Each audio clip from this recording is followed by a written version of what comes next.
Zikhona izinto ey'hlonishwayo emhlabeni, ngiyayivuma zikhona. Hhayi kodwa mina ngiyalihlonipha leli bhodlela lakwa-T_E_F Detox, hhayi ngathani ngizwa. Ngiyalihlonipha leli bhodlela ngoba langivusela ugogo wami. Wayekhala amathambo, enkenketha amathambo emzimbeni, engasakwazi ngisho ukulima, kanti wayekhonza ukulima ugogo ensimini.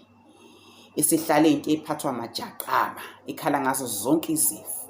Kodwa yanedwa wadlala leli bhodlela lakwa-T_E_F Detox, hhayi ngathani ngizwa.